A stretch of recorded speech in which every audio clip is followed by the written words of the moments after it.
this? I am not ready for this. Let's see. That's off, that's off, that's off. That's on. The stream is live. That's about as good as it's going to get. Okay.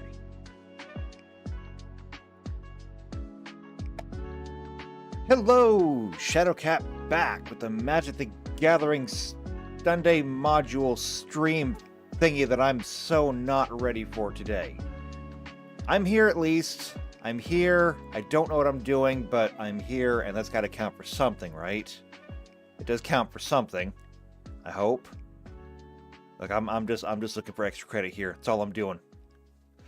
Anyway, I am here. We are going to get started on this one.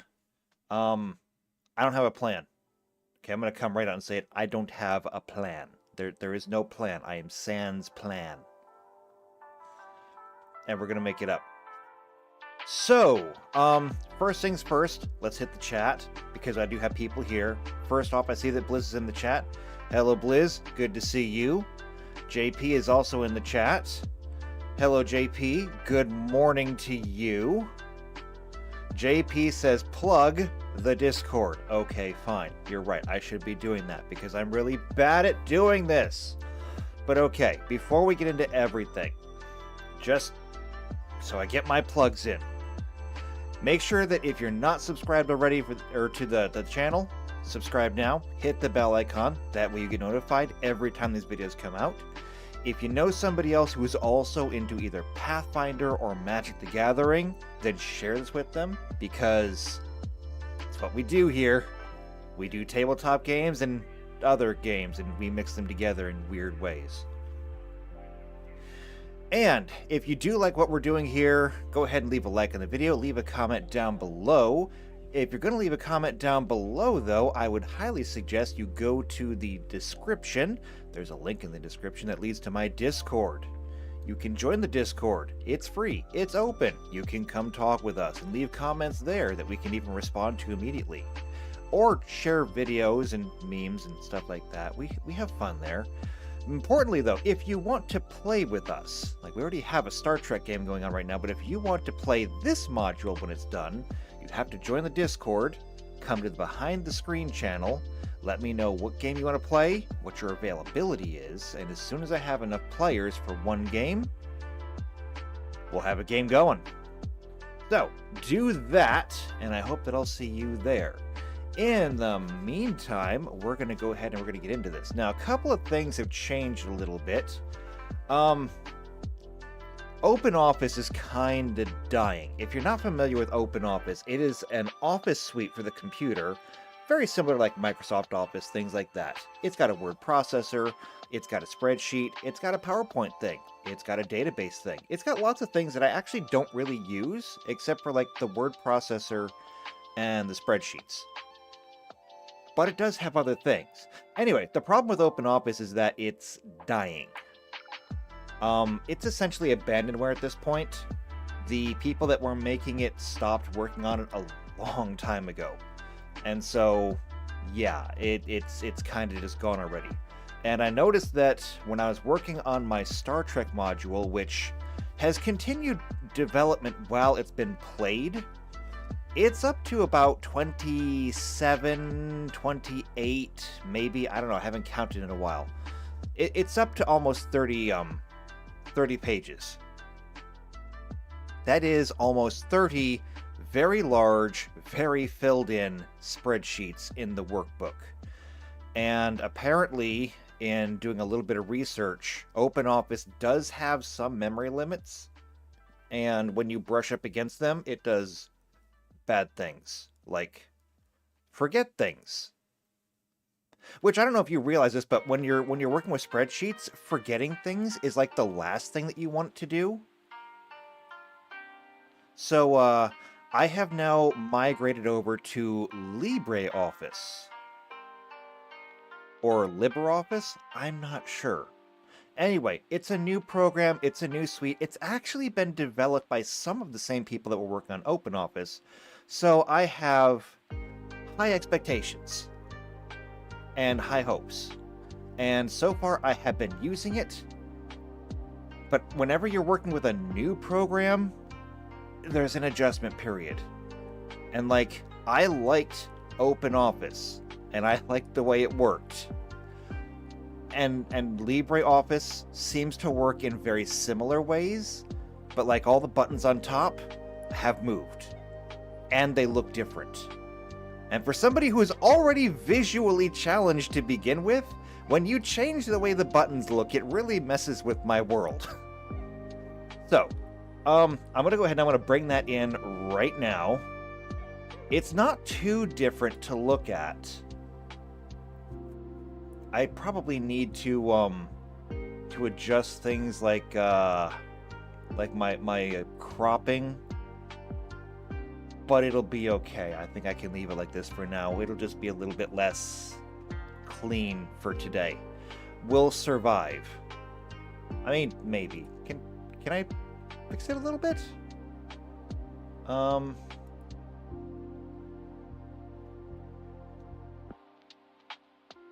not sure if I can. But I can do that. Okay, I'll just have to move it up now a little bit. So let me bring in my browser as well. So we got that, and then we'll just move this one up a little bit.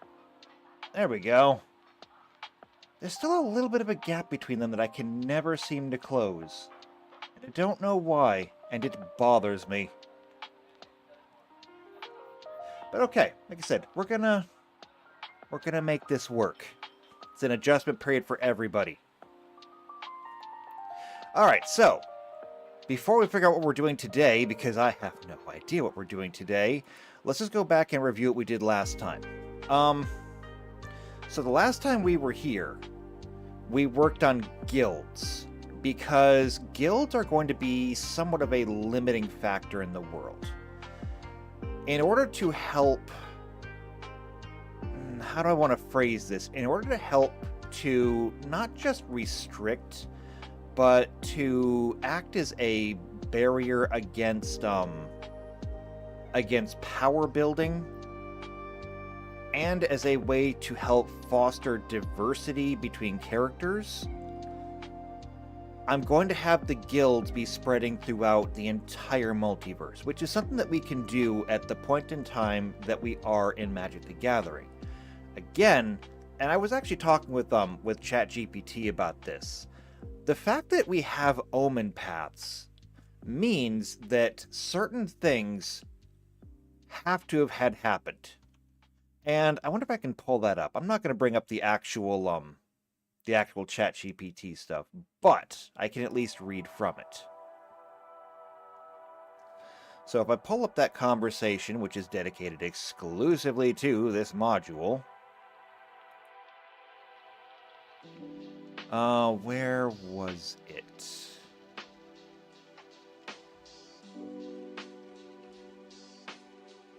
So yes, we talked about that. Here we go.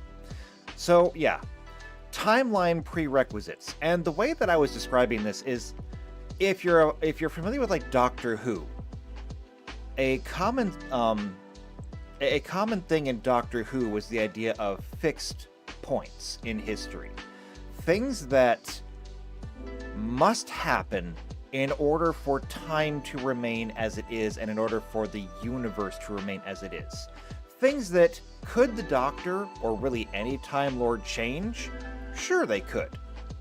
However, I think a very important one was actually like the Daleks. But I'm not a Doctor Who person, so if anybody out there knows better, feel free to correct me in the chat.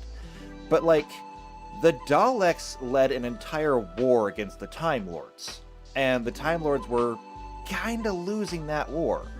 So it kind of begs the question, you know, like they joked about in the Avengers, I think it was Avengers Endgame, if you can go through time, why not just find the first Dalek and just baby Hitler it? Why not? And so the reason why not is because apparently the creation of the Daleks is a fixed point. It must happen for the rest of the galaxy to develop in the way it is supposed to. And if you were to remove that one fixed point, the galaxy literally collapses. Time implodes upon itself. That's a fixed point. And so when we're looking at our game, and I was thinking about different things, I asked it about, what were the things that had to have happened for the omen paths to even exist? And they're going to exist. We've already established that. So, this is what GPT told me. Once you invoke the omen paths as active, you're committed to a specific timeline cluster. You're spot on for identifying the chain of required fixed points that must precede it. Here's how that shakes out. First off, the mending, which is post-time spiral. It restructures how planeswalkers work. Before this, planeswalkers were basically gods. Afterward, they were mortals, or at least mortal-ish. Most modern planeswalkers, including the ones who open the omen paths, are post-mending. We've already established that because our planeswalkers are definitely not gods, there are limits to the number of spells they can cast, limits to the number of creatures they control. We are definitely post-mending, which means that we are post-time spiral. The Alara Conflux. The Conflux allowed Bolas to tear open planar barriers, proving that mana meld and interplanar collisions can happen. This, of course, set the stage for later world-merging events. Okay? Which means that Alara, and we talked about this when we covered the guilds, because Alara had those shards. Those shards no longer exist, and Alara is one land. Okay? So we no longer have to worry about that anymore. If you go to Alara, you go to like the supercontinent or whatever it is of Alara now. Next up is the Phyrexian invasion of Dominaria, another multiversal anchor point. It spread the Phyrexian influence and solidified Dominaria as a central plane. Whether we keep the recent invasion or just a reference to the old one, it matters for world tone. But the fact is, it had to happen. Next up is the War of the Spark. Planeswalkers begin acting in unison. Bolas becomes the multiversal threat everyone remembers. If your world remembers Bolas, then we are post-Spark. So we've got that going on. And then, of course, the opening of the Omen Pass, which came in March of the Machines. Reality is now permanently permeable. Planar travel isn't just for planeswalkers anymore. This is a revolution in how societies, cultures, and magic work. So because of the fact that we even have the Omen Pass, these things have to have happened. And then it went on. Optional but likely events. Strixhaven's Rise, relevant if we want cross-planar magical academia to exist. It is the center for post-Omen Path learning. Of course, we already did that. Down here we have the universities from Strixhaven. So yeah, we're definitely doing that. New Capenna's Restoration, if we want to acknowledge the planar scars left by the Archdemons and Ancient Angels, especially in regard to black, white, red magic dynamics. And I don't know what that is, but sure, we can include that. As well as Phyrexia's Final Fall, if we want to make sure that the Phyrexians are past tense, or even just lingering threats and not still active, which I think is a good thing. Now, we already established that we're going to be making Phyrexian characters. We come back here to the overview. Playable races, we were looking at having both the Phyrexians and the Kami, as well as maybe even more others. So, the problem with leaving the Phyrexians in as is because the Phyrexians were literally on a bent of multiversal conquering. Now, I can leave them in there. That's fine, technically. But if I do that, then the Phyrexians are technically still trying to break through the planar barriers and kill everybody. Because you're either Phyrexian or you're not them. And that's pretty much how they determine everything. So I don't know how we're going to do that. I'm inclined to just leave the Phyrexians out. Not entirely. I mean, we can still keep them around, but there should not be like roving armies of them anymore. I think. I don't know. I'm on the fence about that one. You can let me know what you think. JP says fixed point as in unchangeable or fixed point as in repaired. Oh, no, it's definitely a fixed point as in unchangeable. As in, if you were to change it, bad things are going to happen. Okay, so yeah, there are those things as well going on. Which does give us, it doesn't give us like a numbered year, but it does tell us what time period that we're in. And even if we wanted to put like a numbered year to it, we couldn't. I mean, just think about this realistically. Yes, time exists in every single plane, but we're talking about an infinite multiverse. You're never going to have a standard calendar for everything unless you pick a single central hub for everyone to use. Technically, I suppose that would be Dominaria, or maybe Ravnica, but without that, it's completely impossible. And honestly, I don't feel the need to really put that much effort into it either. Who cares what the year is, so long as we can keep track of our own time? Okay, so now that we got that done, another thing that I took care of between the live streams was this. So, as I was explaining before, there is no point in having, say, I don't know, these Havenwood elves in the mountains. I mean, why would you have them there? They are a very much green-aligned,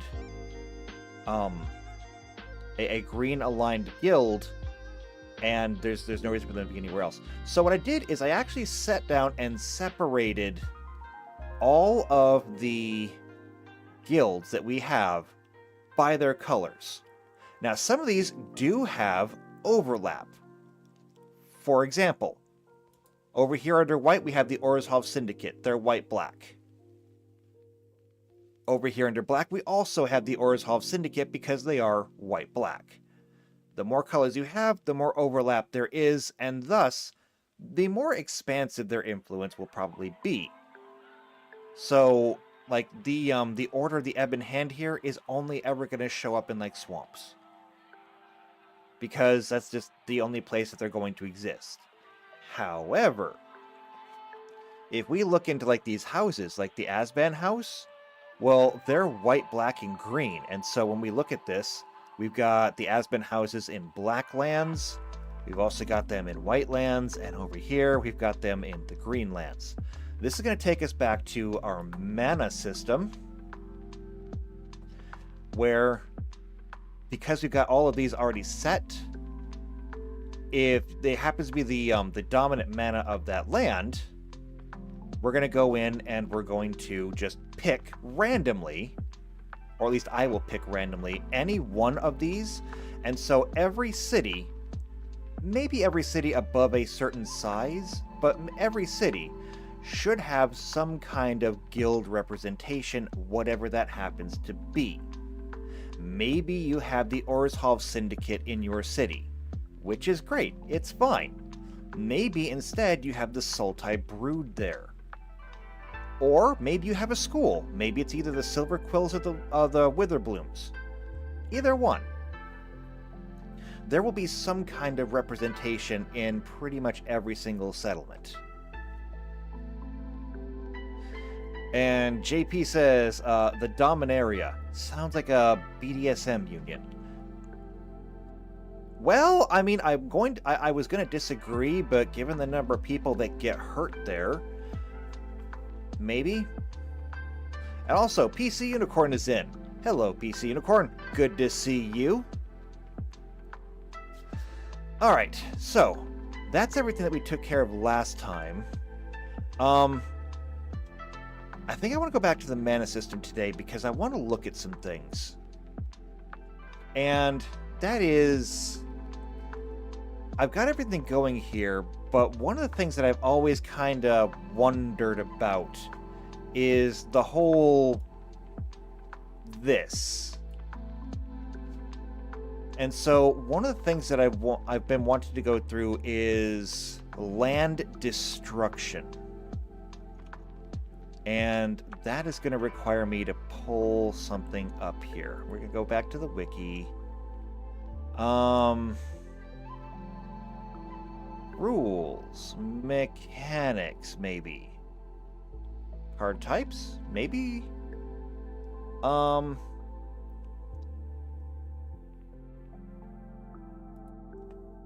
Maybe it's in mechanics. Maybe it's not. Go away. Let's see. Parasitic, linear,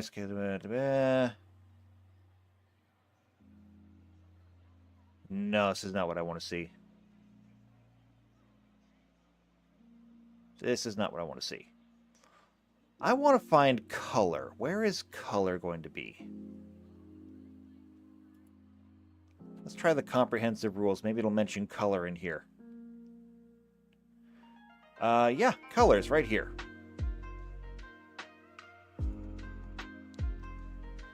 All right, so when we look at colors, we've got everything we need here. Now, as we've already established, when we're talking about the colors and mana in a lore sense, we have to go back to the structure of the multiverse. And the structure of the multiverse, as I've described it before, you have the source. It is the central point of the entire multiverse, and it is the source of all mana itself. It is essentially just pure magical energy. And what I imagine it looks like is a magnet.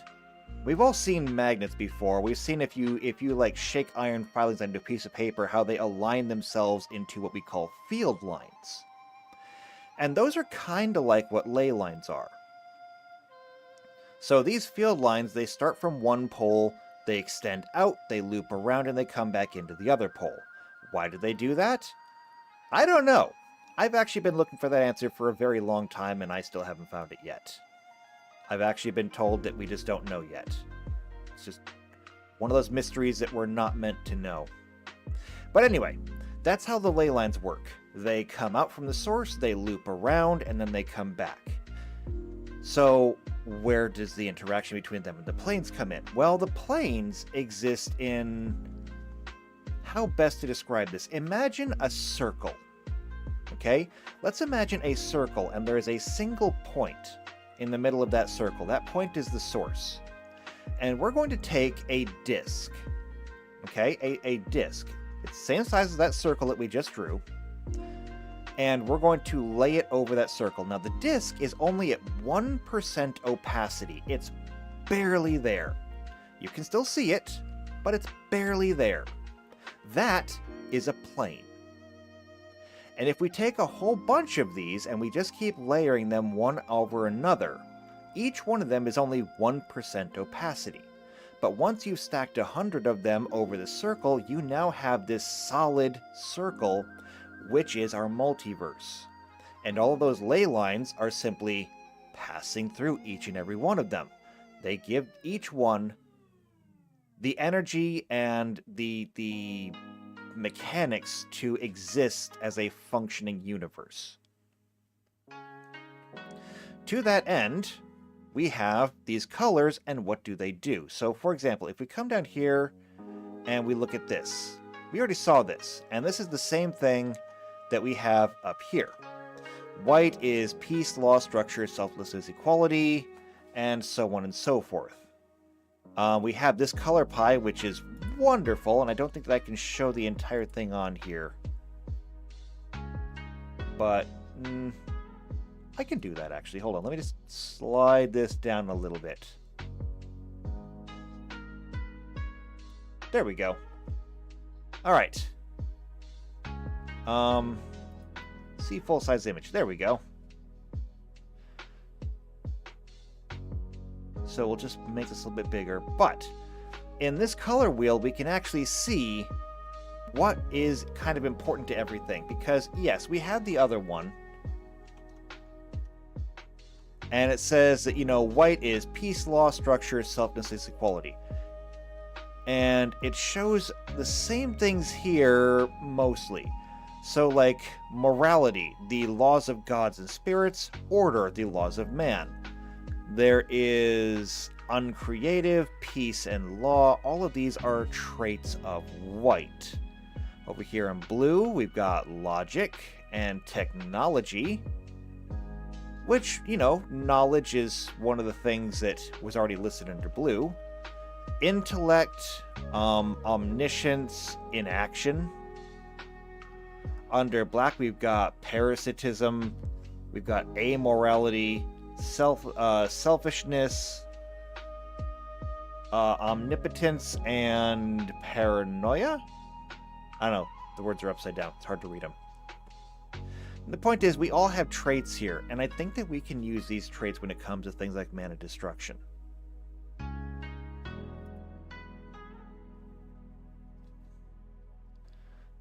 So we'll come back here and look at these.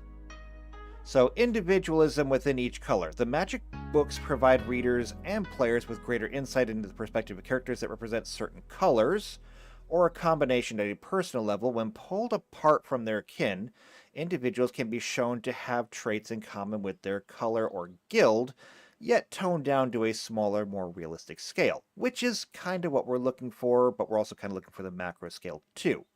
We're looking for both. For example, white as a group works towards peace, harmony, and unity, but for white as a lone soldier or citizen, these goals may be considered too large for their everyday lives. A white organization may believe in order and ethics, enforcing its beliefs through government, religion, and other large-scale situations, but white individuals may mirror this on a smaller scale, such as preferring their family to eat together at dinner, or at the dinner table, or putting value in dining etiquette and proper manners. White groups can outcast a troublemaker, but individuals have little to no power to do so on their own.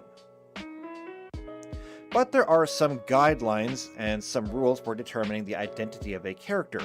First, of course, there are 5 flexible traits visible in characters of all colors, but primarily represented in one color. White tends to be organization, blue tends to be curiosity, black is self-concern, red is emotion, green is instinct. And then there's more that we can come down to. So we can go through each and every one of these, and I think that we will.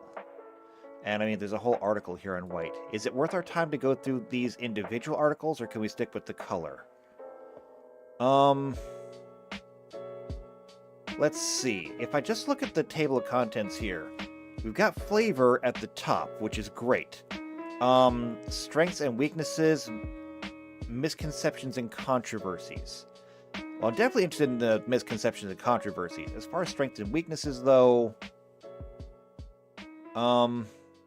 yeah, we can go into these. So, like, for example, strengths. White's strength lie in 2 areas: its ability to handle laws and in its organization. An explanation of the latter, White's ability to organize enables it to grow incredibly efficient, which explains certain differences in-game between cards like the Leonin Sky Hunter and Foul Imp, or the Veteran Armor and the Sellsword Brute, as well as a plethora of 1-mana removal spells. There's also an argument for Wrath of God, and similar effects being in white, whereas other colors have difficult times doing these things with such ease.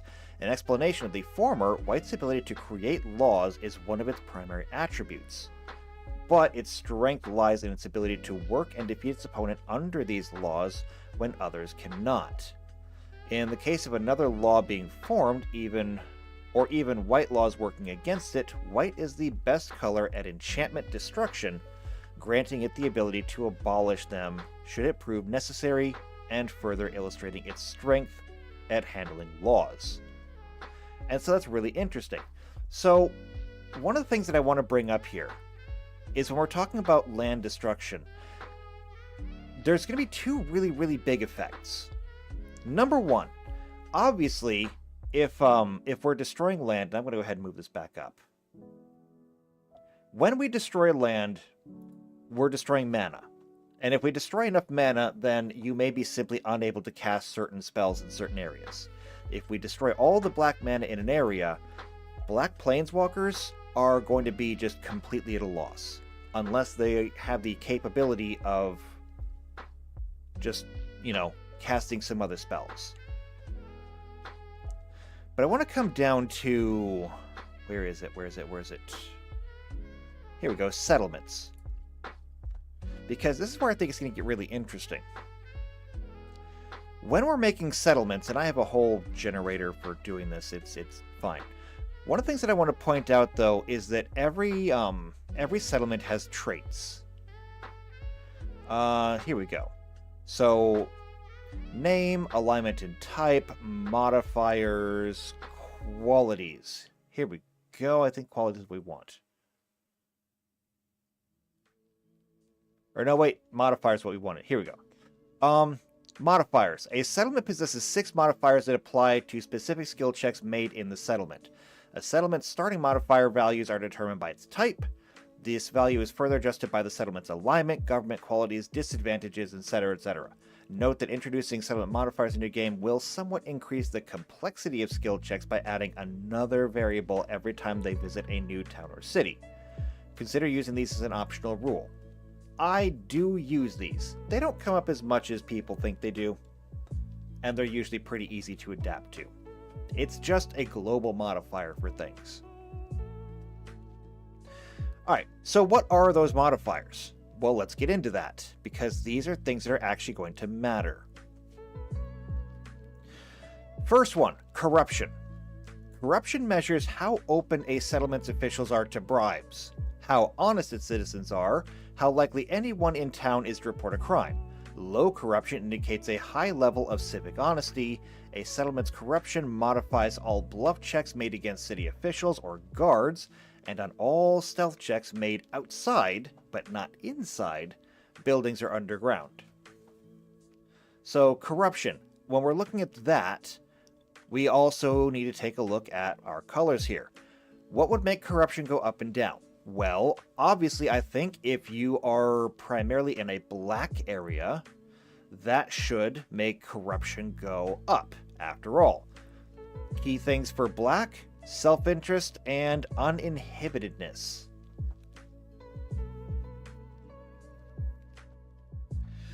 PC Unicorn brings up a very interesting point. PC Unicorn says, a thought. If everything is an echo, is the land destruction also an echo that would fade as well? That is a really, really interesting point to bring up, and I'm glad that you did. You are right. We are dealing with primarily echoes when we're summoning things. So, for example, we go back to the goblin. If you are a planeswalker and you have come across a goblin before, and goblins are fairly common, it means that you would have the ability, the imprint on you, that you would be able to summon, ideally, this sort of facsimile of a goblin. This is true. And it is literally just an echo. If you cut it in half, there's nothing inside of it. It's just a formation of magical energy. But that being said, planeswalkers are still wizards. Or I guess sorcerers would be more apt. Because if a planeswalker decides to use a spell like Shock, and Shock, of course, is a 1 mana card that does 2 damage. 1 mana means 1 dice, 2 damage means it's a D2. It does 1d2 damage. That Shock is not an echo, though. That is actual magic being used for a direct effect. So there is going to be a bit of a differentiation there. There is no real echo, I think at least, of spells. And maybe I'm wrong about that. I could be wrong, and maybe that's something that we should better explore. After all, if we go to, let's see, I'm not even sure if I'm on the right place here, but search the magic multiverse? I don't think this is what we want. But,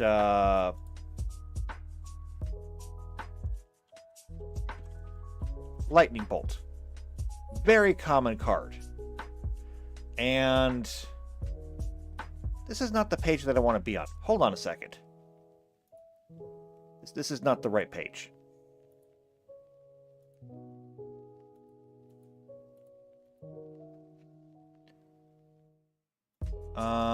Magic the Gathering card lookup.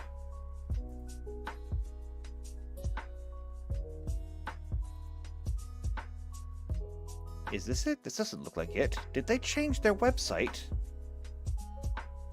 Please stop changing things on me. It makes me uncomfortable. Lightning Bolt? That's the same thing.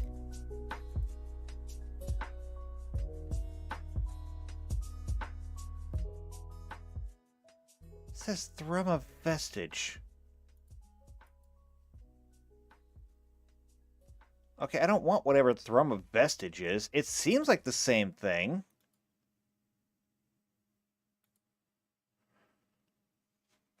But I have no idea where this has come from.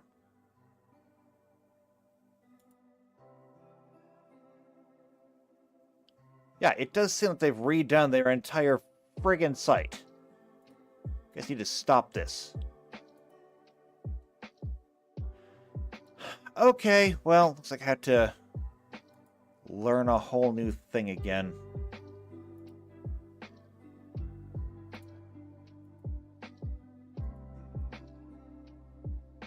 I don't like this.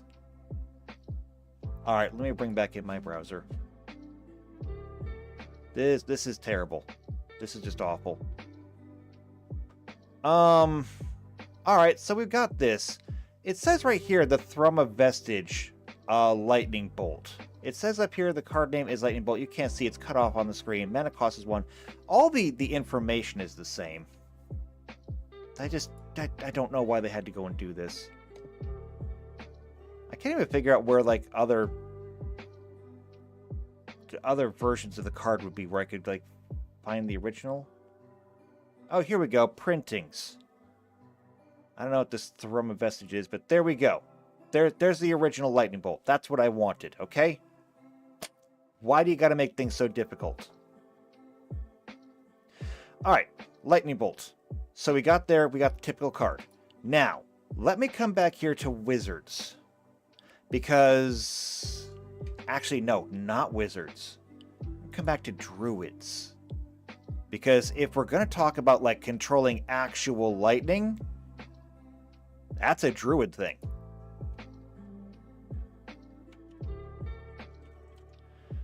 Call Lightning. And I think there might be others in here. Sheet Lightning, Ball Lightning, Call Lightning, Storm. Okay, we're just going to go with Call Lightning. Alright, Call Lightning is a level 3 spell. This is essentially the Druid equivalent of Fireball. I mean, every wizard wants to learn Fireball because... Fireball! But every druid wants to learn Call Lightning because sometimes you just want to smite. Now, it does conjure one or more 30-foot long vertical lines of lightning. They are vertical though, so they're still only striking a single point on the ground, unless everybody wants to stack up neatly on everyone's shoulders. Immediately upon completion of the spell, and once per round thereafter, you can call down a 5-foot wide, 30-foot long vertical bolt of lightning that deals 3d6 points of electrical damage. So, 3d6 points of damage. If we wanted to convert this backwards into a Magic the Gathering card, we're talking about something that costs 3 mana to play and deals 6 damage. That would actually be a really awesome card, not gonna lie. But,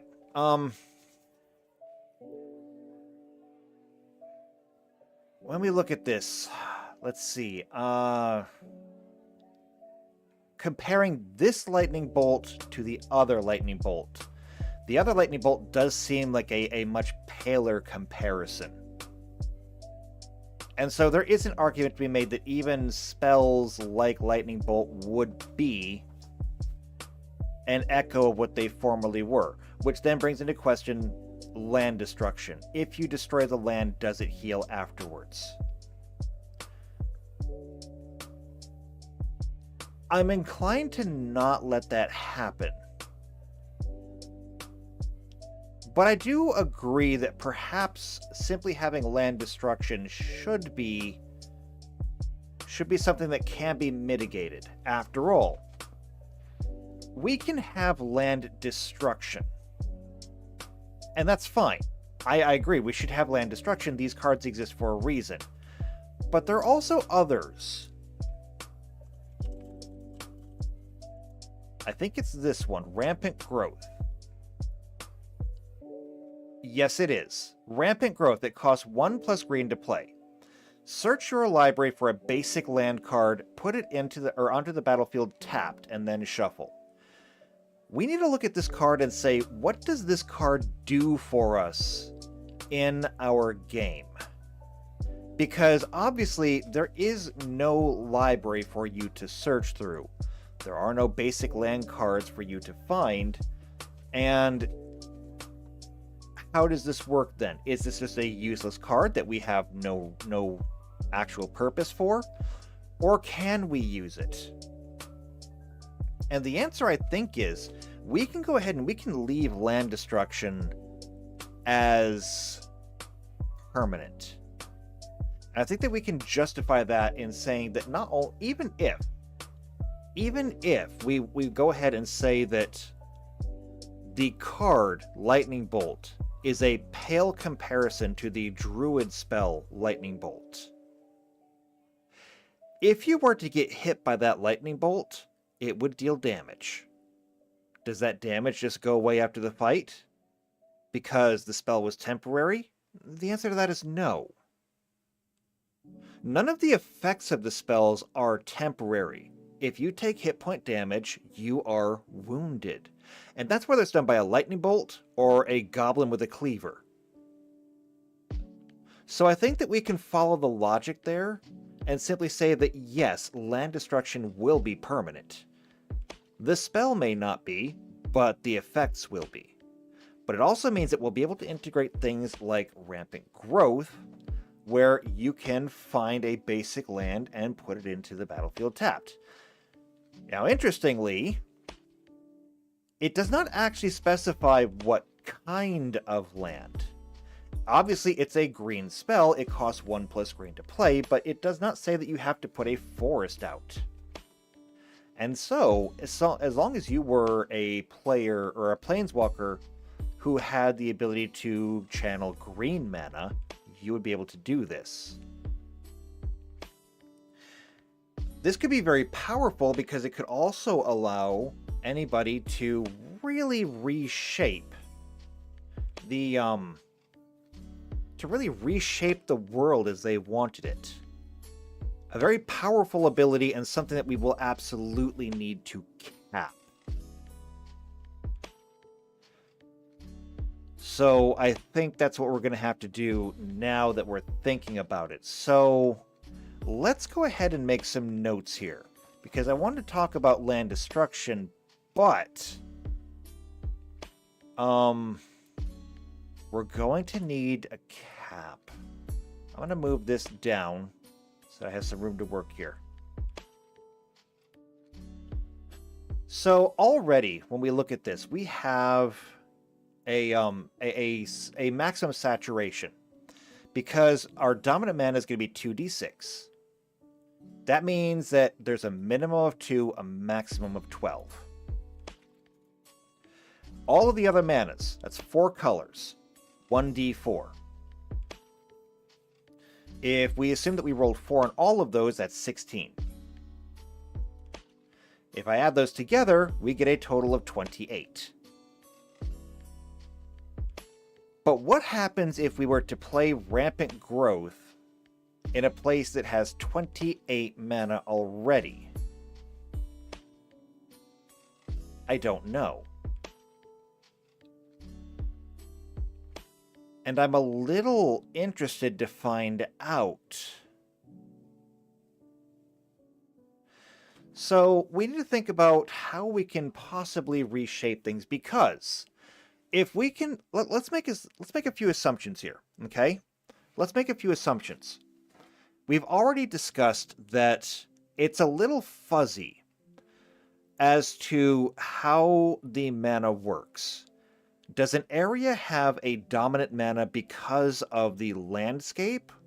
Or does the landscape exist because of the dominant mana? And this is a question that we now have to actually answer. Because the answer to that question is going to change how this works. If we take our ocean here, which has only 4 white mana, 12 blue, 1 black, 4 red, and 2 green, and we just start playing Rampant Growth, we could change this.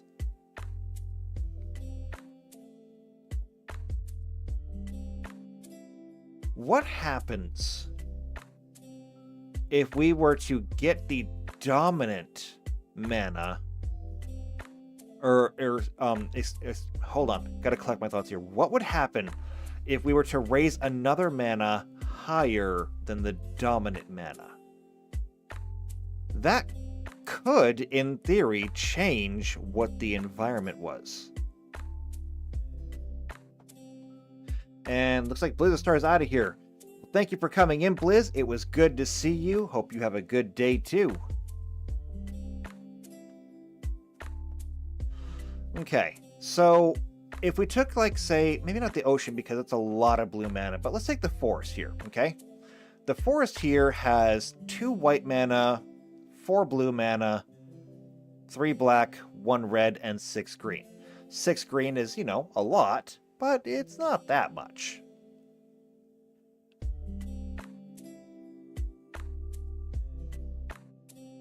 What if we were to use the spell Rampant Growth and introduce more blue, because that's the next highest one? What happens if we add 3 blue mana to this forest? Maybe if we do so, we actually cause it to have more water in it, which could turn it then into a flooded forest.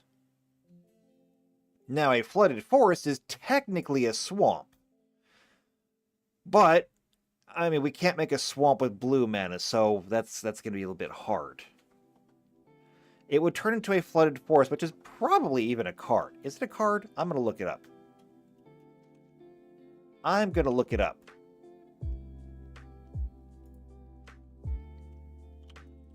Flooded forest. Nope, it's not actually a card. I wonder if I just look for flooded. Oh, actually, there are some that are flooded. I can't scroll up any further. There is a flooded grove, which taps for... Actually, that's exactly it. A flooded grove. The flooded grove taps for neutral mana, or you can tap it for 2 greens, a green blue, or 2 blues. So the concept is not new. We could change the mana makeup of land.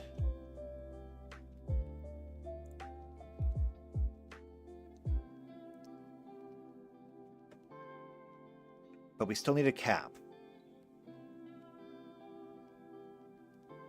If we wanted the ability to really just saturate land with mana,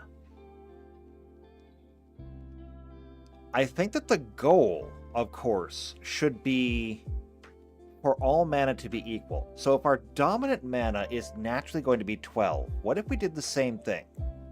What if we made it so that the maximum mana you can have in anything would be 12? If you were to really dedicate yourself to this, you could potentially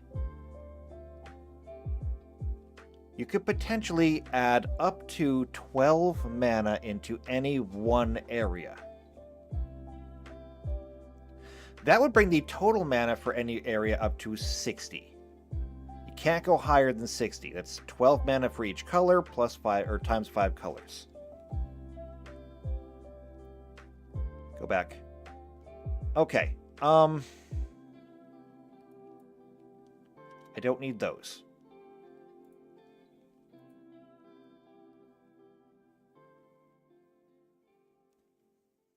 So what we will do is this. We're going to go with land search cards. Add X mana to the land. Okay, we'll do that. We'll also establish that no one land can have more than 12 mana. And format painter, let's see. Here we go. So with those two things, we can also establish that we got that.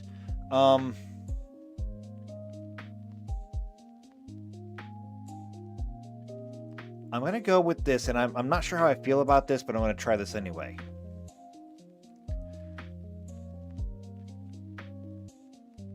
The land type is the highest... Well, no, I can't do that. I can't do that because...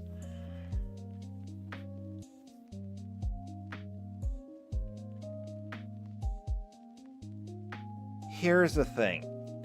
Let's say that I wanted to generate a mountain. So I'm going to come to here and I'm going to say mountains right here. Mountains are primarily red. If I were to roll Snake Eyes for red, that would give me 2 mana.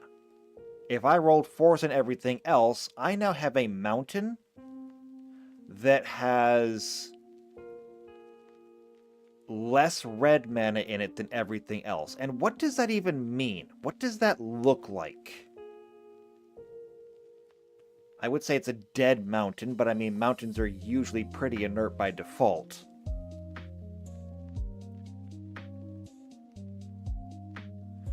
I mean, we talk about red, these are all like personal or societal or things like that. But what does red like mean? Let's take a look. I mean, we're gonna take a look. It says right here that red equals emotion, but I'm gonna come down here and we're gonna look at red. Black, red. It says here that red values freedom above all else. It wants to do what it wants, when it wants, and to whom it wants, and nobody can tell it otherwise. In summary, red thinks that all you have to do is listen to your heart and simply act accordingly, letting your emotions guide you. They love life much more than any other color, so it believes that all people must live it to the fullest. We also have those mechanics, but I'm not too worried about those. I'm more worried about, like, what does the landscape look like? Relationships and principles, strengths, weaknesses. I don't know. That's a hard one. It's a hard one. I'm not exactly sure what it would mean for a mountain that didn't have any red mana in it. Maybe it means nothing, and maybe I'm simply overthinking this. But I think it would be hard to imagine if I had a mountain and suddenly it had more blue mana in it, and so it gets reclassified as an island, or it suddenly floods, because it's kind of hard to have a flooded mountain when they're higher than the water level. So I'm not sure how we're going to do this.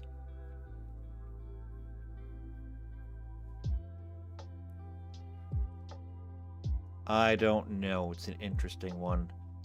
Unless we literally change the land type. That would be extreme. Like, to kind of a crazy degree. I wonder.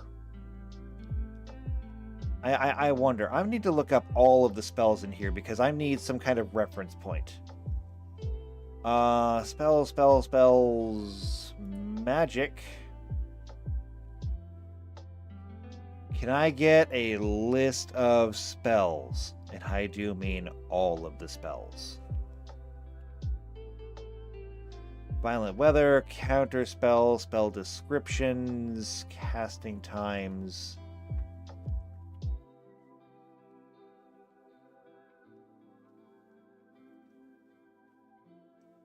I don't know if the spell that I'm going to find the spell. Here we go. Spells? Ah, there we go. That's what I wanted. PC Unicorn says change it to waste.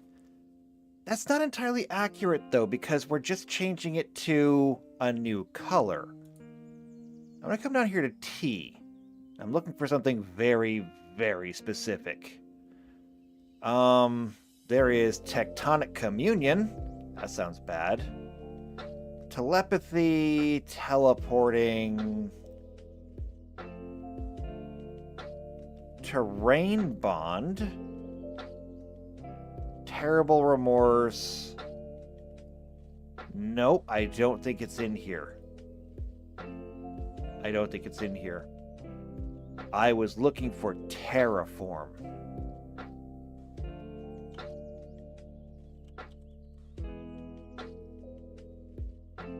Cursed Terrain. Hallucinatory Terrain, Sawtooth Terrain, Terrain Bond, and that's it. Okay, so, we can't do that. How about this one, though? How about Flood? What do we have for that? There's Flash Flood, and that's the only one. Let's take a look at Flash Flood real quick. So, Flash Flood.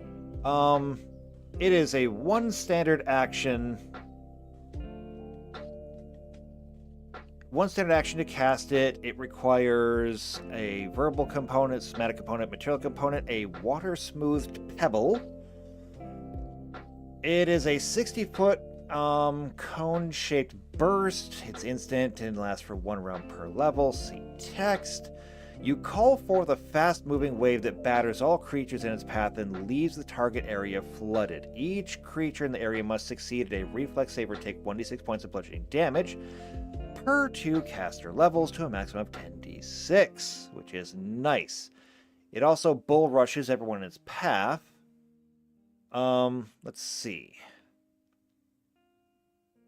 The area covered by the cone remains inundated for 1 round per caster level. If it's cast on land, we now treat the area as a deep bog.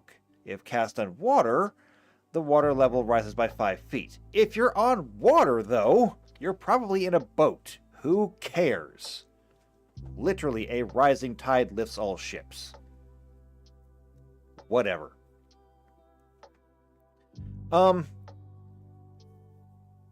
So it does change the area into a deep bog. That's not not what I was really expecting. Because we can't turn it into just a we can't turn it into a swamp. That being said, though, what if we didn't turn it into a swamp? If we were to add water to a forest, first off, we would get a wet forest. If we keep adding water to a forest, we end up with a bog, like it says right here. If we continue to add water to it, then eventually we'll get a swamp. But what happens if we keep adding water to a swamp? I mean, eventually it's just going to keep filling up with water until there's no land left. At which point you will have a pond, a lake. And if you were able to surround an entire mountain with a lake or a sea, a bay, whatever you want to call it, well, that's an island. That's literally an island by definition. So what if we were to actually change the environment? Because let's take a look at this. Let's say that we have a mountain and we're going to change this. We make it blue. Well, what do we have? Blue is going to be an aquatic, it'll be a coastline, or it could be ocean and sea. What might be able to happen is if you actually add enough mana to tip the balance, you can simply choose one of those to terraform the landscape into. But not instantly. See, a big problem with the whole, like, flash flood spell that we were just looking up is that this happens instantly. It literally says it is an instantaneous and lasts for 1 round per level. But what if we did this, like, really slowly? What if it took, I don't know, weeks? If it took weeks to do. JP says it would become the Everglades. The Everglades are the world's slowest river. I mean, there is that. PC Unicorn says there are filter lands. Cost 1 color to create XY. I don't know what those are. I think that's similar to what I had, though. But what if we made it so that it lasted, or it took weeks? Problem is that then you have to figure out what happens if you actually wanted to create a mountain. I mean, you could have a mountain just like appear out of nowhere. And what would happen if you did this in the middle of a city? Because consider this. Let's say that you are a planeswalker, and you are here just on a path of wild and reckless destruction. And so you go to the local settlement, whatever that happens to be.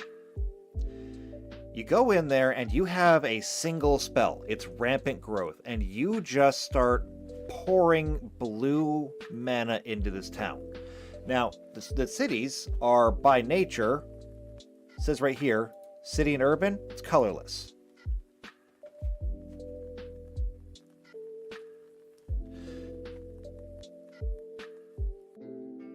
So you just start adding blue mana. Now, blue mana becomes very dominant. And so your city begins to fill with water. You could easily just wipe out an entire settlement by simply adding blue mana to the area. That is a bit too powerful for our game. Even if it does kind of make sense. And PC Unicorn says the filter land idea would effectively let us use land, or use the land colorless effortlessly, I'm not sure, or with effort to make 2 colors. I think I understand what you're saying.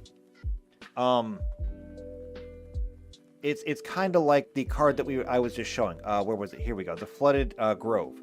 This land taps for nothing. The little diamond there is just blank mana. It's just pure mana. You have to add color if you want to color it, which I think is what PC Unicorn is getting to. And I'm okay with that. Kinda, sorta. When we're talking about adding and removing land, though, it's still going to have a color identity.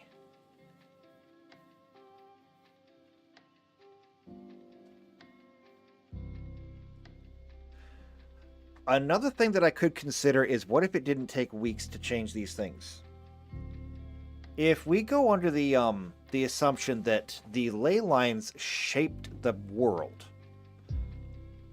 and so it was more blue mana passing through this area that caused an ocean to fill, or a mountain to rise, then these changes could take millions to billions of years. which means that for our purposes, we wouldn't actually have to change anything. And that might be the best way to go about it, actually. Yes, the landscape is changed.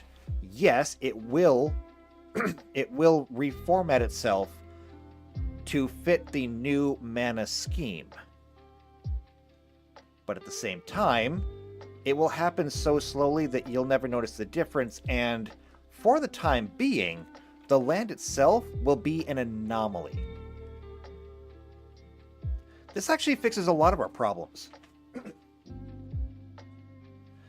That mountain that has more of literally every other color than red, maybe that mountain is in the process of decomposing as a mountain.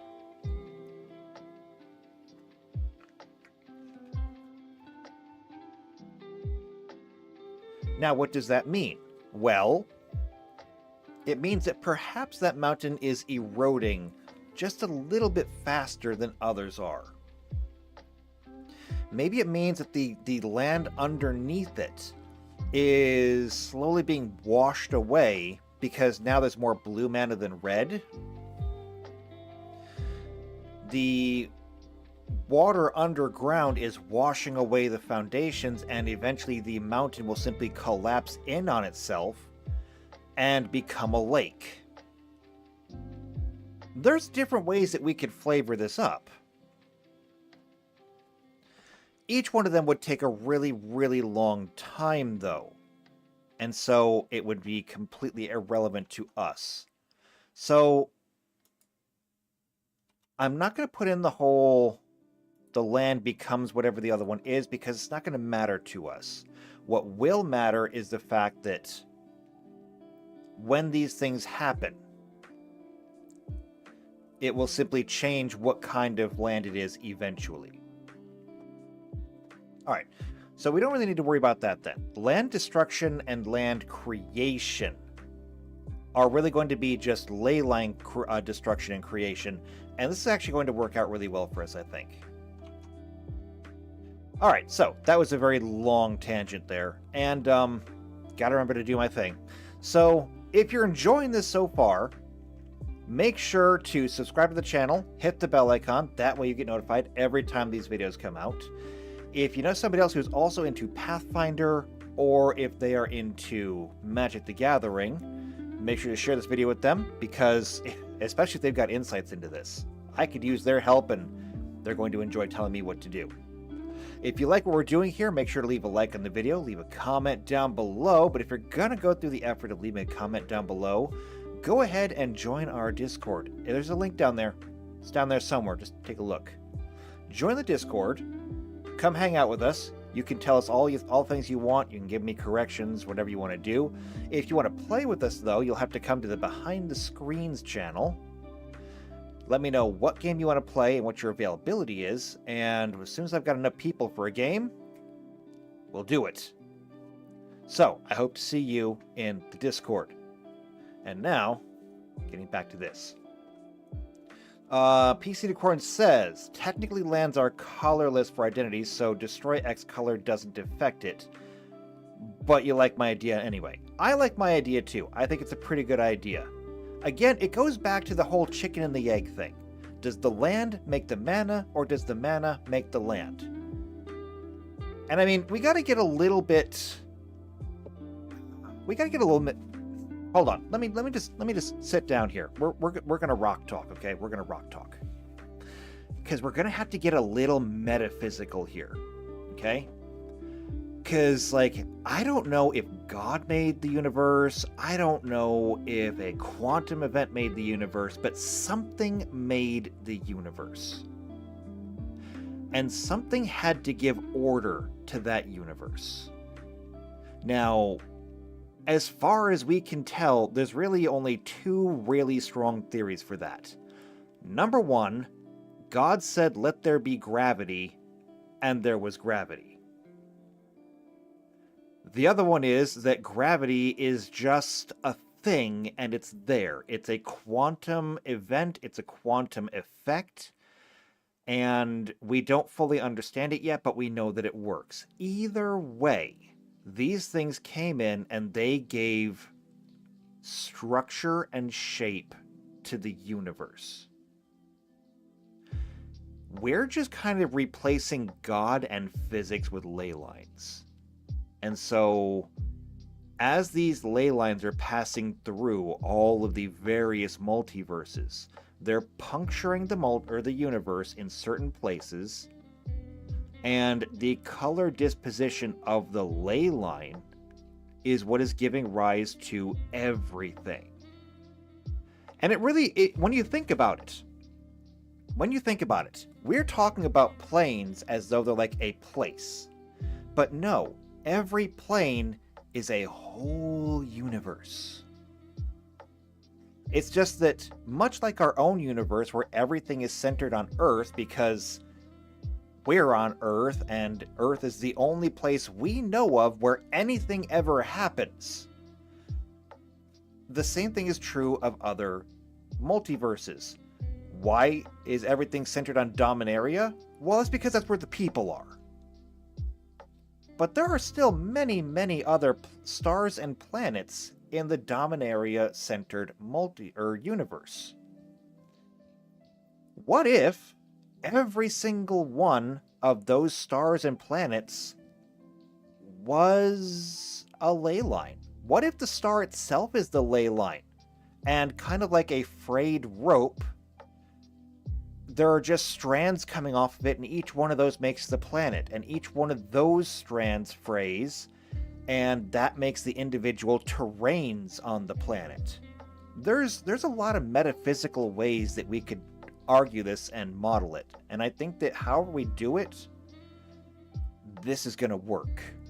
I think this is really good. And then by us going through and manually changing the makeup of those frayed ley lines, we can change the universe itself. And I think that's a really, really interesting and powerful thing to do. PC of course says the filter land was thinking something like the sky cloud expanse. I don't know what that is. Hold on, let me look that up. Sky cloud expanse. Oh, one of these guys. I love these cards. These are great cards. Wow, and this one doesn't even come in tapped. All of mine come in tapped. This one is so much better than mine. I'm jealous. Anyway, yeah. So, I don't have an explanation for this one, and I don't really think that I need to. Technically speaking, is this an environment? Yes, it is. However, all of these lands are technically not anything that I need to explain, because we're not using lands and we're not tapping them for lands. The fact is that, even though it says you get to pay one, tap it, and you get to add white-blue, the Sky Cloud Expanse is just a white-blue area. And this actually brings in something very interesting. I could use every single one of these land cards as a setting. So this Sky Cloud Expanse, where is it from? What is this? What does this symbol mean? I don't know. Oh wait, it says here, this is the Final Fantasy Commander set. Oh wait, but that might just be this card. Hold on. Here we go, Sky Cloud Expanse. This is for an older one, and I don't know what that is either. Okay, hold on. TDC Tarkir Dragonstorm Commander. Cool.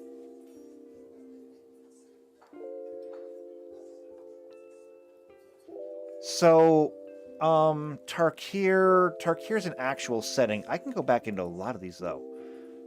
This one is from the Murders at Karlov Manor.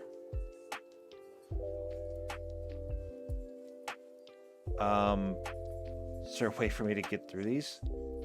Oh, wait, hold on. View. Perfect. Let's go back to, like, the original one.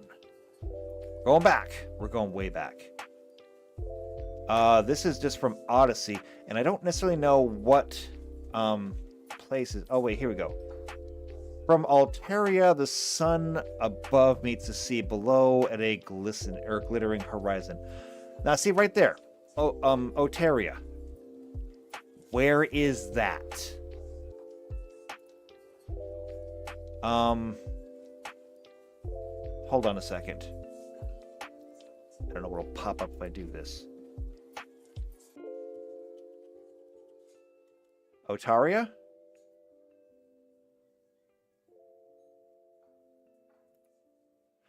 Okay. Otaria, right here.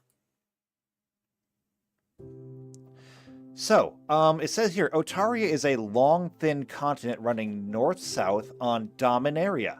It lies east of Jamura, south of Sheev, and west of Terrasair. Terrasair? I'm not sure. It is the primary location for Odyssey and the Odyssey and Onslaught blocks. So there we go. This is actually really brilliant, PC Unicorn, and I'm glad you did this. I can use these as settings. So this Sky Cloud Expanse. Number one, it has set the scene. We're on Dominaria. We're in Otaria. Number two, what kind of region is it? It's it's white-blue. Well, if it's white-blue, that means it falls under the category of coastline. Which means that we now know how to make our map of the area, assuming that there's not a map that's already been pre-made. This is actually brilliant. All of these pieces fit together to create one solid picture. And that is super cool.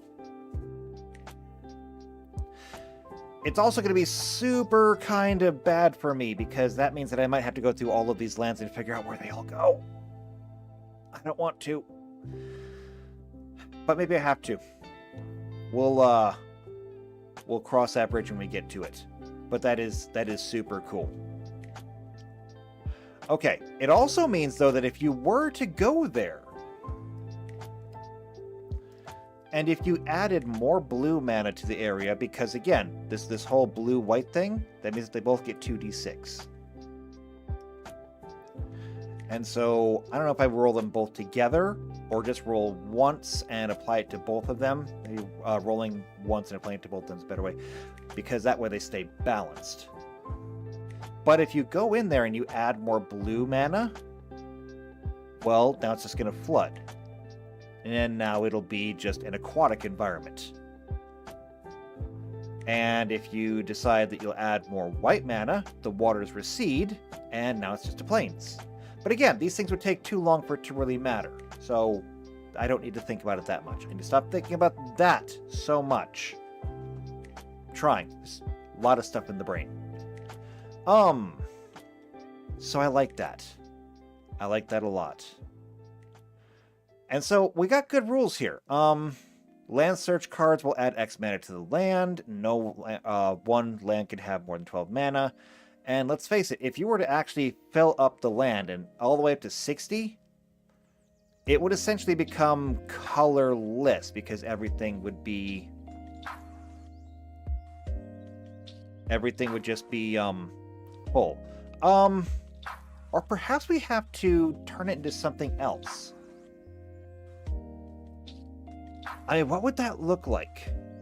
If you were able to actually take a land and raise it up to be 60 mana. That's a lot of mana in one place. What would we call that? Would that end up being like a nexus or something? Hold on. I'm going to insert a row here because we're going to have to add this. We're going to have to add this.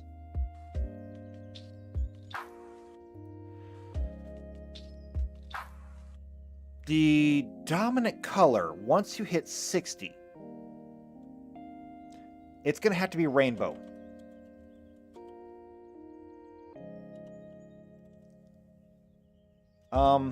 Actually, I'm just going to say full.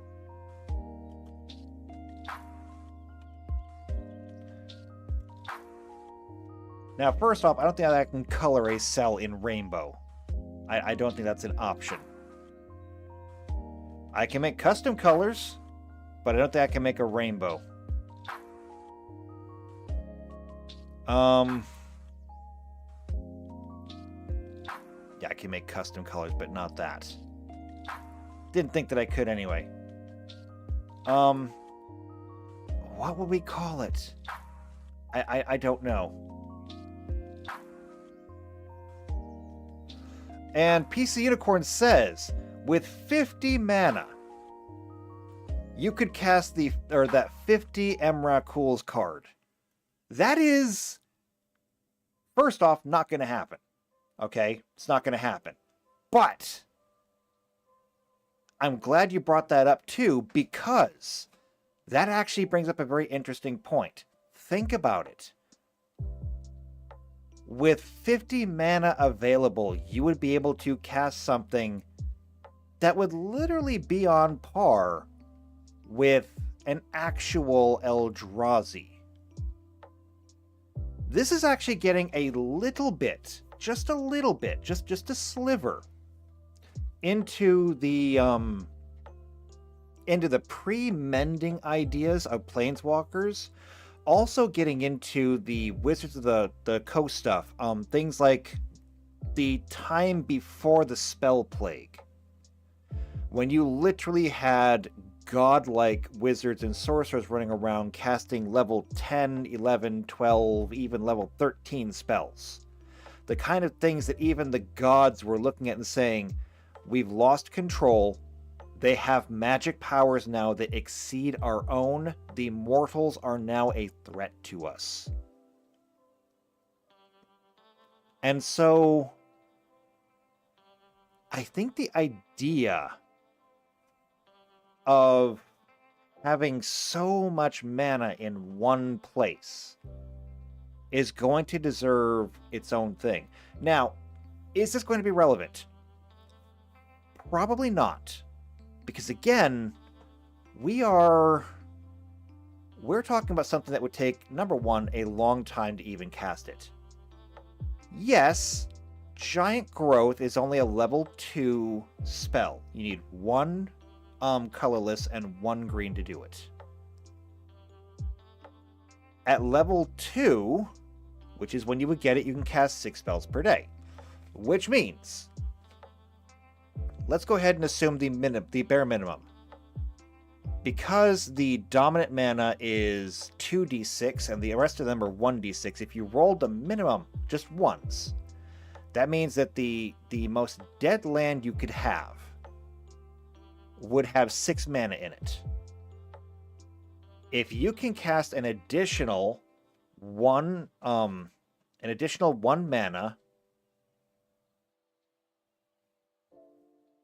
let's see. You would be able to cast 3 on the first day. That would bring up to 9. You would then be able to cast another 4, actually. That would bring up to 13, after which you could then cast the full 6 per day, which means that in the span of a week, you would be able to bring the land up to that full 60 mana. It could be done, and it could be done rather easily.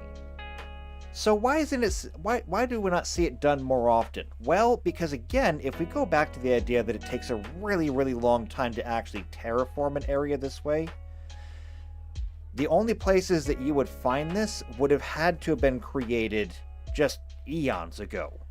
We're talking about relics here from the pre-mending era. And yes, these places could exist, and they would be incredibly powerful. Also incredibly rare, and it's also not that hard to undo it. I mean, we have this card, Rampant Growth, which can simply create a land. But if I come over here to the advanced search, Rarity rules text. Destroy target land.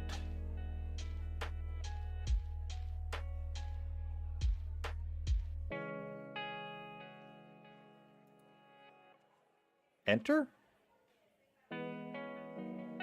87 results.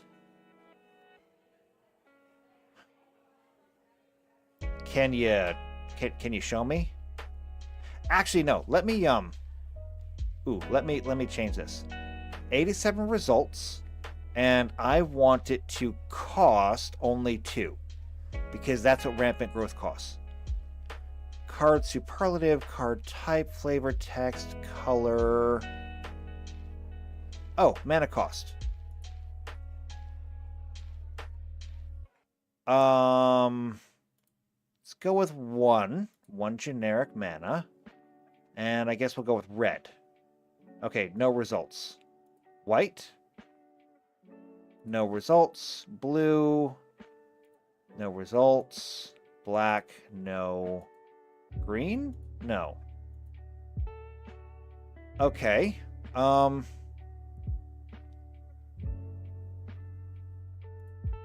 Let's go with 2 generic mana then.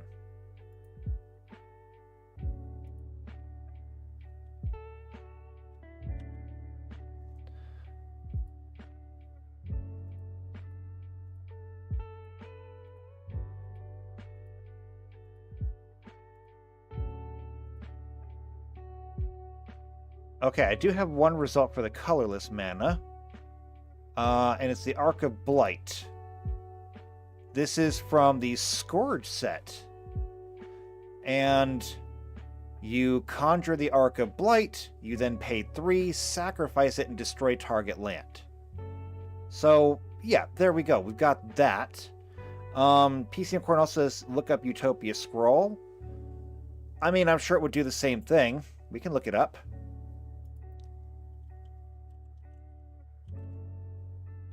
Utopia Sprawl.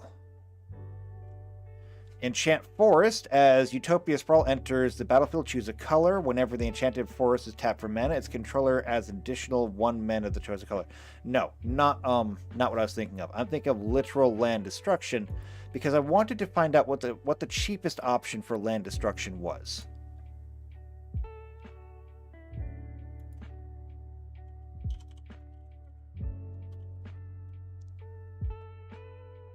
Okay, and there's nothing that's just destroy land, so destroy target land. And I know there's a lot of those. It's just, how do I see these? Ah, there we go. Perfect. That's what I wanted. Okay,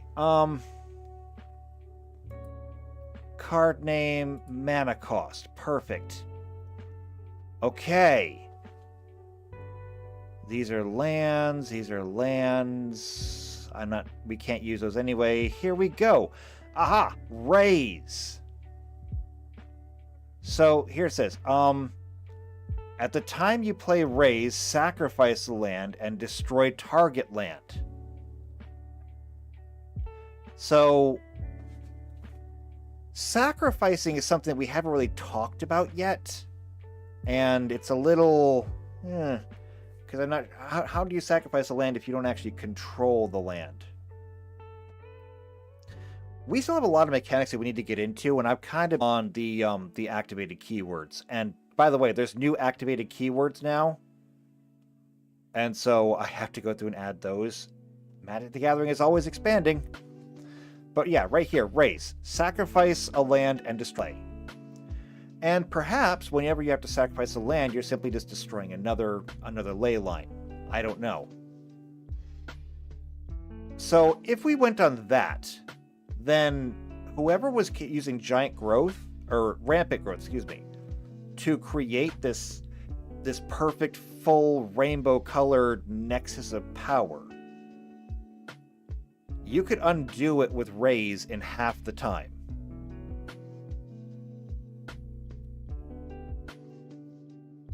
So, yeah. And here's the interesting thing. What if, and we're just gonna make an assumption. What if when it says sacrifice, it forced you to sacrifice the mana that was being used to cast it. So you had to sacrifice a red ley line to destroy another one.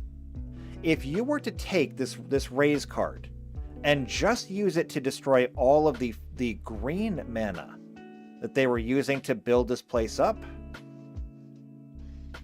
with no green mana, how do you do it? Now, this of course is completely ignoring the presence of both mana rocks and, as I've been told that they're called, mana dorks, being creatures that you can tap for mana. These of course would subvert literally everything. But we're not talking about subverting right now. We're talking about the actual rules. We have to have rules first before we can start subverting them. Okay, so with this in mind, we can use this to further explain why we do not see a lot of these nexuses of power. They would have been rare to begin with. They're too easily destroyed. And yeah, other planeswalkers would probably destroy it rather than let anybody else have it. It makes sense. So okay, I'm good with this. We'll need to find a name for it. I'll need to find some way to turn this in like a 5-color rainbow or something. Maybe get an image and put it there. I'm not sure. I'll figure it out later. But yeah, I like that. I like it a lot. All right, so that is going to be the effect of like the landscape, and we started talking about the effect of these things on actual settlements, on people, because when we look at these places, if you've got a city that's founded in one of these, think about this. If you have a city founded in a primarily white mana area, you're looking at a very structured and ordered society. So you're looking at a place that's going to have a high emphasis on, well, just order in general. They're going to have lots of laws, strict enforcement. We're talking about places that are going to have like planned communities, structured education. Just picture a place where everything is kind of dictated. What about a blue city? Knowledge, deceit, caution, deliberation, perfection. You're talking about a city that has less laws because everyone just has a common direction into being kind of their best selves. They want to be smart. They want to be capable. They want to be perfect in all the horrible things that might entail. And so on and so forth. We can go through these. What happens if we tip the balance in these cities, though, to change them from one to the other? What happens if we remove the mana from one of them, which is why I started off going over the traits for settlement. This has been like the longest tangent ever. But it's still good. PC Unicorn says a Rakdos city will be terrifying. And you know what the funny thing is? I actually did discuss this with ChatGPT once upon a time. And I don't think that I have that conversation anymore, which is a little sad.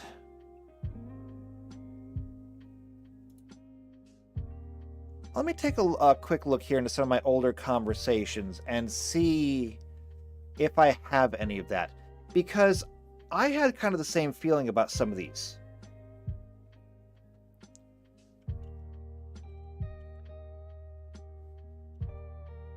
I had similar feelings because it's like, well, what if you took, say, all of the white mana out of a place? And if you take all the white mana out of a city, well, that sounds pretty bad because you're literally removing law and order, right? Well, what if it was actually just as bad for others? Because when you look at something and say, well, black, power, self-interest, death, sacrifice, and uninhibitedness. Well, I mean, some of those seem like really good things to get rid of, right? I mean, getting rid of self-interest? That would be good, right? Well, no. Because not all self-interest is bad. Some self-interest is really good. If you have a civilization where nobody has any self-interest, you're going to end up with kind of one of two things. An entire city of martyrs, which, I mean, that could be Rakdos. Or it could also end up with a city where nobody cares. A complete city of apathy. Nobody's interested in doing anything for themselves. They're probably not interested in doing anything for anybody else.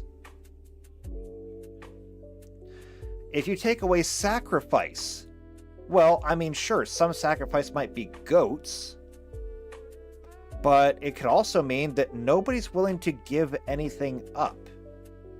Nobody's willing to give up their time for anything. Nobody's willing to give up their energy for anything. Nobody's willing to give anything away. You're talking about, without sacrifice, the death of charity. Because what is charity if not sacrifice?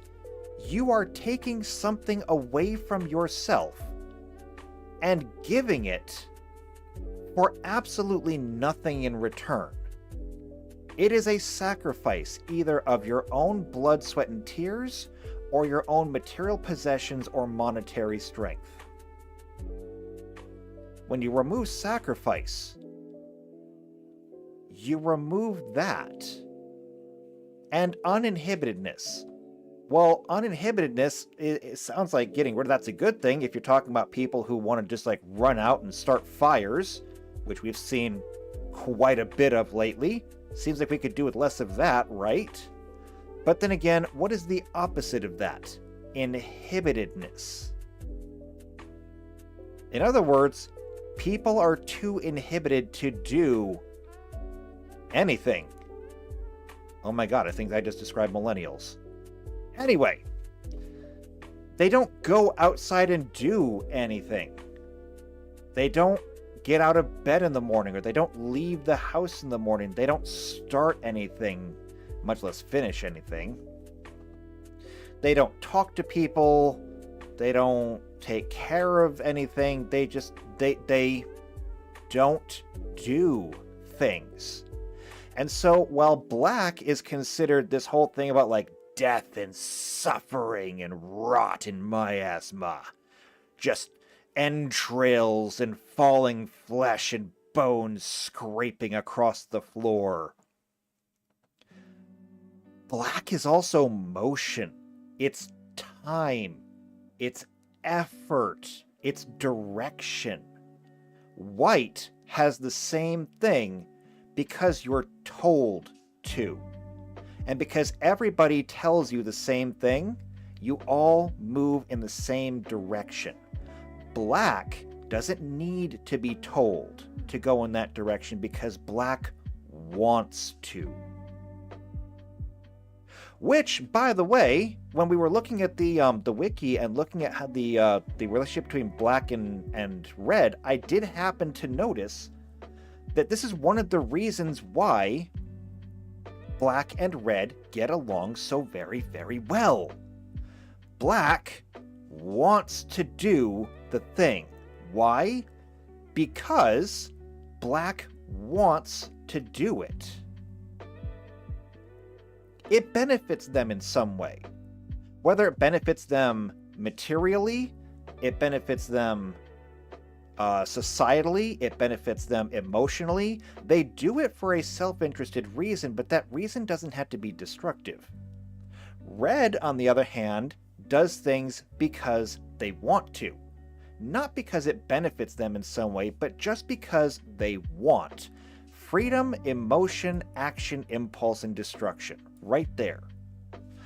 We can ignore the destruction one because, yes, red is obviously very destructive when it is let completely off the chain. But freedom? I think we all like freedom. Emotion? I think we all like that too. Action? Yeah. Impulse? Sometimes.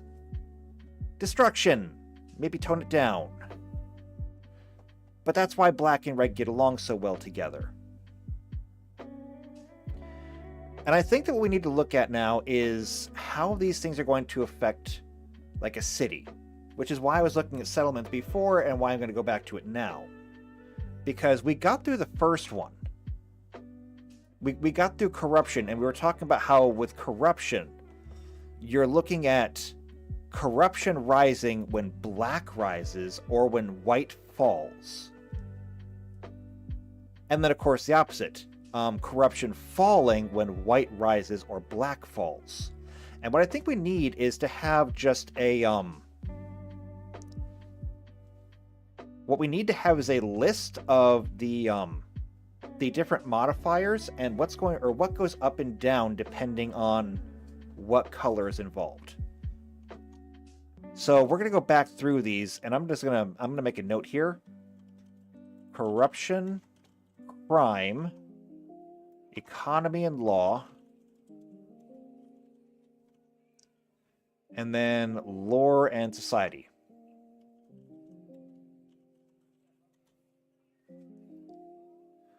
And so this is going to be the modifier. And we're going to say...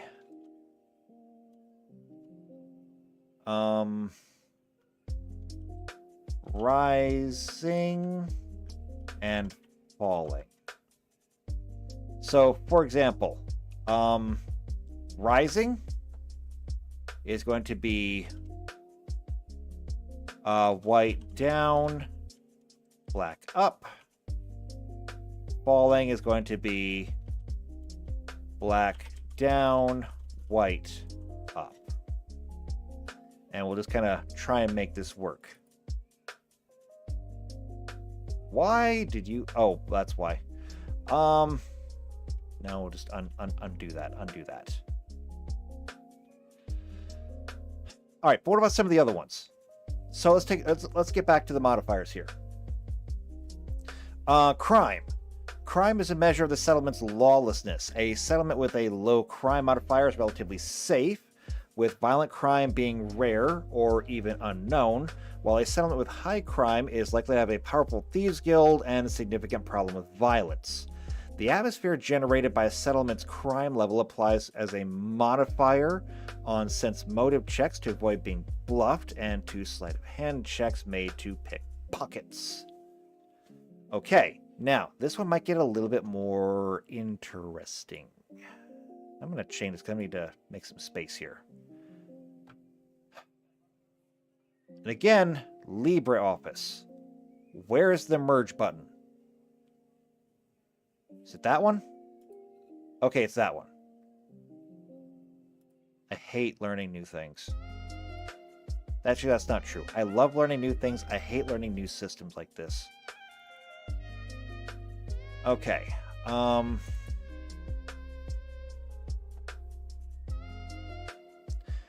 what I'm going to do.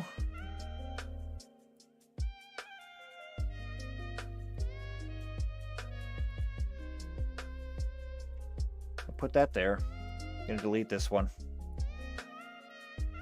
Because I'm going to merge those. Merge those. I'm going to say up, down, down. Because life's like a jump rope. If you got that, congratulations, you have awesome taste in music. All right, delete that, it'll be fine. All right, so modifier corruption. If corruption is going up, then black is up, white is down, and if corruption is rising, then white is up and black is down. But crime is going to be a little bit more interesting. Because crime is going to go up if... Well, who's going to be criminals? When we look at these, black. Does black seem to be criminals? Kinda, sorta. They do seem to be kinda more criminal-ish. Especially with that uninhibitedness, they would be more likely to do something that, or without thinking it through. So black, yes. And then, of course, white would also bring them down. What about red? Red is also very impulsive and destructive. So we're talking about particularly violent crime, red. And of course, what is the opposite of red? Blue. Because blue would be more likely to think about what they were doing before they did it. And then, of course, this is going to be the opposite. So white and black, and then blue and red.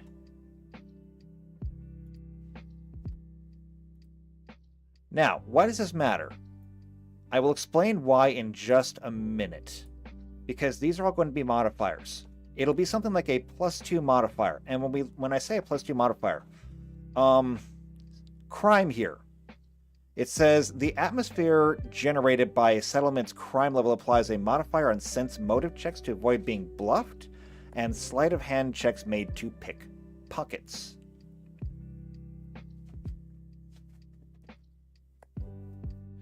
So, I mean, if somebody was in a very, very heavily red-black area, wanted to bluff you, it might apply, say, a +2 to the DCs to avoid, or against your sense motive. So somebody is telling you a lie. Okay, you don't know that. You have no idea if they're lying to you, but you have a sense. You feel like they might be doing it. You use a sense motive. Under normal circumstances, this sense motive would be like a straight 15. DC 15 sense motive. But because you're in a red area, because this area has been influenced by red mana over time, it's more prone to crime, and as such, these people have a little bit more experience. And so instead of it being a DC 15, it's going to get a +2. It'll now be a DC 17. You roll, you say a 16. Great! I rolled really good there.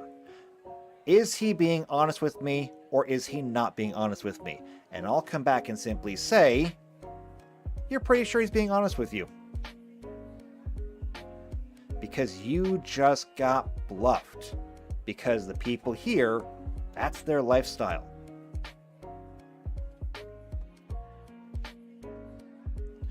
All right, next up is going to be economy. I don't think I need to do any more with crime.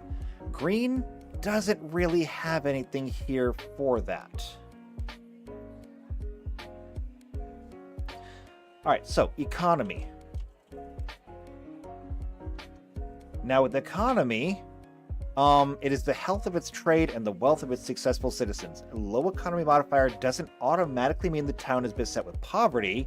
It could merely indicate a town with little trade or one that is relatively self-sufficient. Towns with high economy modifiers always have large markets and many shops. A settlement's economy helps its citizens make money, and thus it applies a modifier on all craft, perform, and profession checks made to generate income. So, taking a look at that. Mostly I want to use those modifiers as our go-to place for what would really matter. Craft, perform, and profession. Who is going to be really, really good at crafting? I think we can easily say that white and blue are going to be really good at crafting. So they seem really good. Red does not seem to have the patience to sit down and go through all of the effort for the crafting and stuff.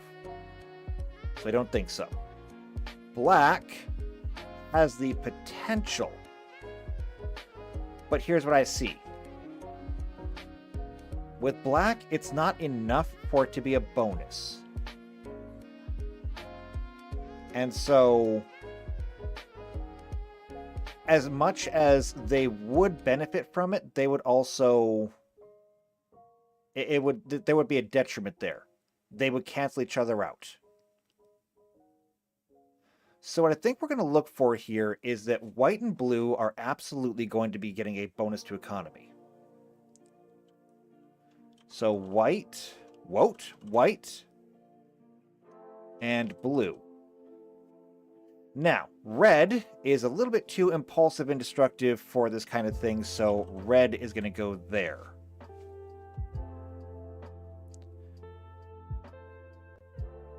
And instead of it being rising and falling, I'm going to turn this to a +2.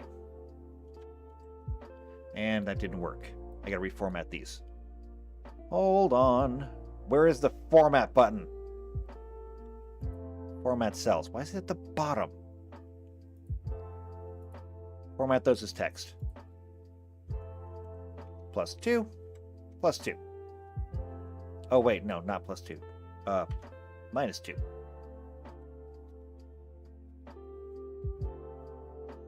Or wait, did I do that right? Yeah, I did that right. Okay, so, the other one is going to be green.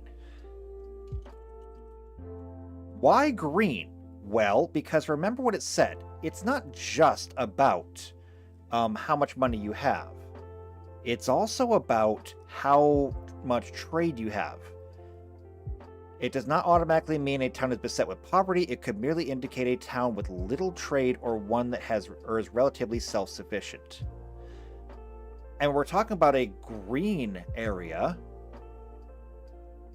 A green area would naturally forego trade and prioritize self-sufficient because they focus mostly on nature. Nature, tradition, things like that. And JP says, doesn't Libra let you use the right-click interface? It does, actually. However, and I'll do it right now, there's the menu. Because of the way it works, it doesn't actually show up on the screen, which is a good thing. Lots of tool tips and stuff do not come through in OBS. But it is there. It just looks different. I don't like change. Okay, I am the Stewie Griffin. I don't like change. Okay. I mean, I'm gonna do it. I'm gonna do it. I'm gonna do it.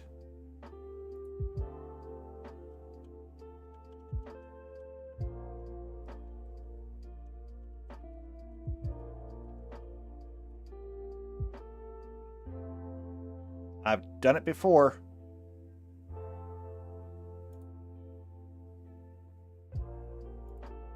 Let's just bring this down here for a moment. Wait, hold on. Wrong audio inputs. I need to change it to here and turn the volume up. Now it should work. What is this? There's something wrong with the house! I don't like change! Yeah, I'm the Stewie Griffin. I don't like change.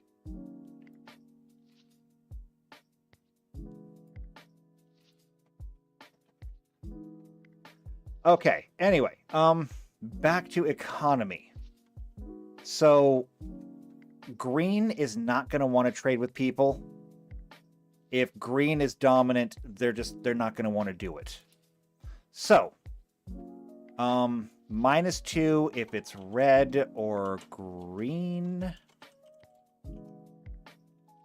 And then -2 if white or blue fall. Now, these should not be something that we're going to have to deal with very often. It'll be something that'll be important on a settlement generation. These numbers should only ever change if somebody comes through and messes with the ley line makeup. The next one is going to be law. This one's going to be really easy because it's basically just the opposite of corruption. I'm just going to go ahead and do this because that's how that's going to work. However, laws are also an impediment to freedom. And so red is going to go right here because red does not like laws.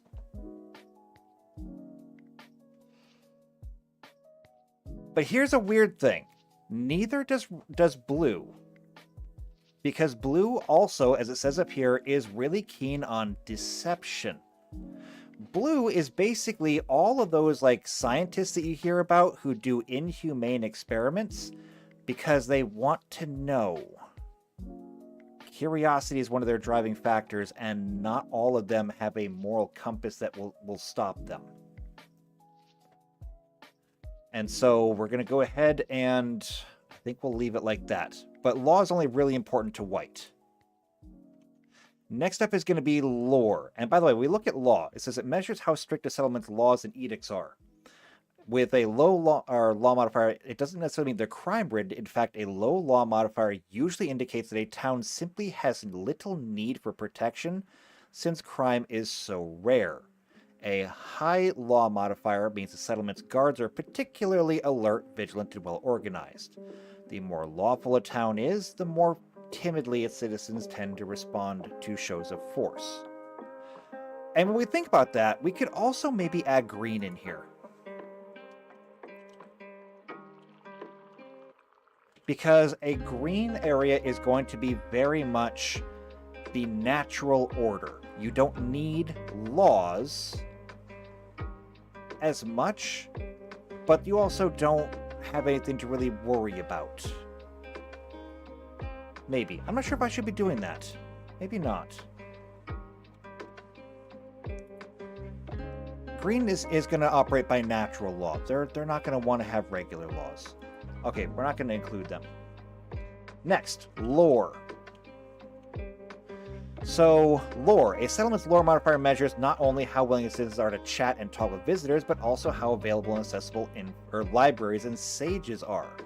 A low modifier doesn't mean that they're idiots, but it does mean that they're closed-mouthed or simply lack knowledge resources. The settlement's lore modifier applies on diplomacy checks made to gather information, and knowledge checks made using the city's resources to do research when using a library. So, how willing people are to talk is a bit hard of a metric to work with. If we just look at and say it applies to their diplomacy checks made to gather information and any knowledge checks. Obviously, the first and best candidate is going to be blue. Blue is all about lore, and if blue goes down, so does lore. But what about the rest of them? Red does immediately strike me as a penalty to lore, if for no other reason that I don't think that they would take the time to write anything down. That takes time that could be better spent doing other things. I know, because I am a red person. Does that mean that I'm smart or I'm dumb? No, I'm actually very smart. However, I am so smart that I actually have to end up rediscovering the same things 5 times because I never wrote it down the first time. That's how smart I am. So, absolutely, I'm going to go ahead and change that. I'll put that in there. Does white get it? Actually, white is going to. Why? Because white are going to be the ones who will actually have libraries. They're going to be the ones to actually build libraries and say, by law, all of these books have to be in one place. Does that mean that black is going to be opposed to it, though? I think the answer is no. Black would have places of power, and they would have that. But then again, we also look and say, how likely is it that people will talk to each other? Black is going to be self-interested. So, knowledge may not be harder to find, but it may be harder to get information from people. They're not going to be as social. Which is a great segue into the last one, which is society. Society measures how open-minded and civilized a settlement citizens are. A low society modifier might mean many things the citizens harbor, many of the citizens harbor prejudices or are overly suspicious of out-of-towners. A high society modifier means that citizens are used to diversity and unusual visitors that are, and that they respond better to well-spoken attempts at conversation.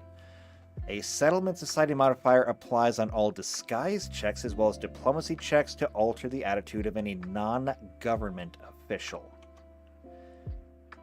So, first things first.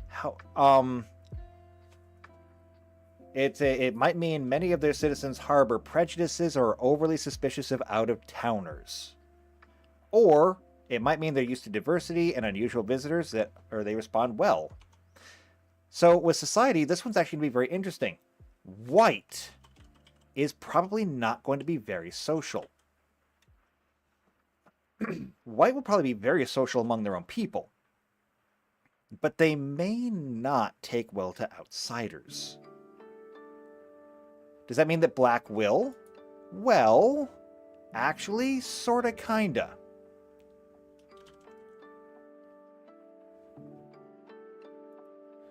And I say sorta, kinda because, well, they all kind of stick to themselves. If you have common interests, then great. And if you don't, then it is what it is. What about the others, though? What about red and blue? Do they like it?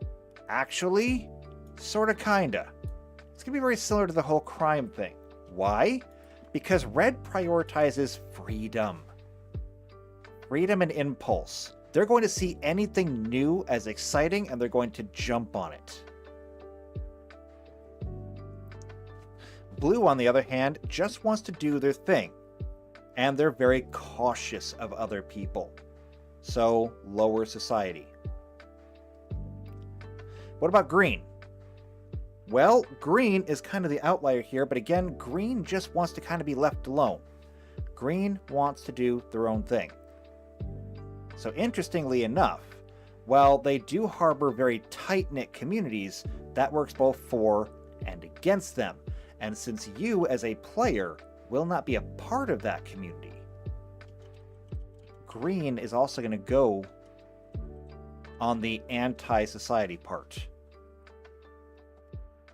So that's how that's going to look, I think. Now, I'm going to have to go through and sort this into a table that will assign all the different modifiers.